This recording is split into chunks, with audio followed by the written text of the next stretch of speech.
தங்க காசு செப்பானது, வைரக்கல்லு உப்பானது, நல்ல உள்ளம் செஞ்சதெல்லாம் நாலு பேருக்கு தப்பானது. உள்மேலே வாழைதான் பட்ட போதும், வாழை மேல் முள் வந்து தொட்ட போதும், எப்போதும் வாழைதான் காயமாகும் என்றாலும் இது என்ன நியாயமாகும்? என்னாத்தாரியுமா என் பாவம் புரியுமா? என்னாத்தாரியுமா என் பாவம் புரியுமா?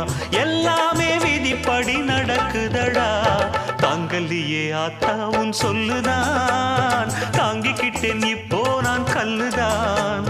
வீசி புட்டே எம் மேலே அம்புதான், வாங்கிக்கிட்டேன் வேறென்ன அன்புதான். சாமி மேலே ஆணையாக